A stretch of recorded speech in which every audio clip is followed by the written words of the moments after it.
एक बार जो है ना, एक गुरुकुल में बहुत सारे विद्यार्थी पढ़ते थे, जैसे तुम लोग है ना जी। उसी तरह से गुरुकुल था, उसमें बहुत सारे विद्यार्थी पढ़ते थे। मास्टर साहब पढ़ाते थे, गुरुजी।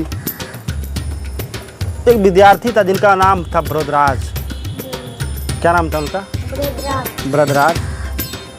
वो भी उस विद्यालय में रहता था, वो भी पढ़ता था जैसे बाकी विद्यार्थी पढ़ते थे, लेकिन पढ़ाई में बहुत कमजोर। पढ़ाई में बहुत कमजोर। गुरुजी उनको अलग से भी पढ़ाने का प्रयास करते थे कि किसी तरह से ये लड़का तेज हो जाए, पढ़ने में ठीक ठाक हो जाए। उनके माता पिता जब आते थे गुरुकुल तो उनका एक ही सवाल रहता था कि मेरा बच्चा जो आगे नहीं बढ़ रहा है। ये समस्या गुरुजी के लिए भी बनते जा रहा था, और गुरुजी प्रयास करते थे कि किसी तरह से विद्यार्थी आगे बढ़े, पढ़ाई में तेज हो, अलग से पढ़ाते थे, लेकिन उनमें कोई सुधार नहीं आता था बृहदराज में। अंत में गुरुजी ये डिसाइड करते हैं कि इनको जो है अब घर भेज दिया जाएगा। इनके माता पिता जो है इन पे आशा लगाए रहेंगे बेकार का, ये पढ़ेगा नहीं, फिर हमको जवाब देना पड़ेगा। इससे अच्छा है कि इनको घर भेज दिया जाए। उनको घर जो है भेजने का तैयारी होता है। गुरुजी उनको सारी बात बताते हैं कि तुम्हारे बस का विद्या नहीं है, तुम नहीं पढ़ पाओगे, जाओ घर पे कोई दूसरा काम सीखो, माता पिता के काम में हाथ बटाओ, अच्छा रहेगा। उसको थोड़ा सा चना देते हैं, ये लो और जाओ घर, रास्ते में कहीं भूख लगे तो खा लेना। चल देता है लड़का वहाँ से। बृहदराज चलते चलते, पहले तो पैदल ही जाना आना लगा रहता था कहीं भी। लड़का चला घर की ओर, चलते चलते थक गया, देखा एक कुआं था, सोचा कि यहाँ ही विश्राम कर लिया जाए थोड़ा, और जो गुरुजी चना देते उसको खा लेते हैं, फिर यहाँ से कुछ देर के बाद आराम करके चलेंगे। एक पेड़ की छांव में बैठते हैं, वहाँ चना खाते हैं, और चना खा करके पानी पीने के लिए जाता है कुआं पे।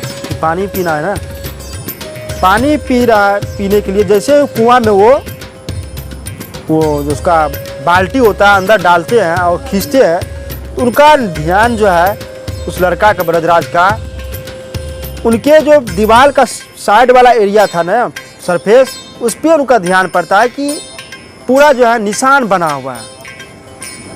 वो रस्सी जो बार बार आई गई है, वहाँ से रस्सी जो उसमें टकराया है, घसीटा गया है, उससे उन पत्थर पे दीवार बना हुआ है। वो बाल्टी जहाँ रखा था नीचे में बार बार, वहाँ भी निशान बना हुआ है। ये चीज़ इन लड़का को झकझोर दिया कि इस पत्थर पे ये मामूली सी मुलायम सी रस्सी बार बार आती जाती है, और इनको पत्थर को घसीट दिया, रगड़ दिया।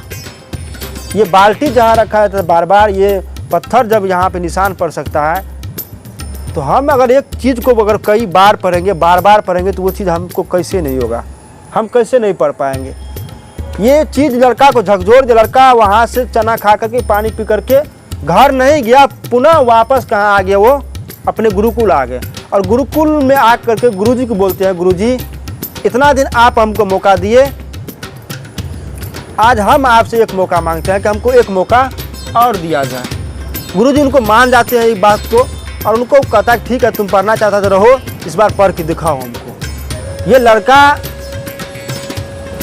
इतना ज़्यादा मेहनत करता है, दिन रात एक करता है, एक ही चीज़ को कई बार पढ़ के गुरुजी कोई भी सवाल, कोई भी होमवर्क, कोई भी टास्क देते थे, लड़का जैसे हो, बाकी सब सो जाते थे, वो पढ़ते रहता था, और फिर बाकी जब जगते थे उससे पहले वो बैठ के पढ़ने लगता था। आप सोचिए कब सोता कब जगता था।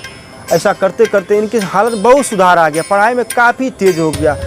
और एक दिन ऐसा आया, उस विद्यालय में सबसे ज़्यादा तेज जो होने वाला विद्यार्थी वही था।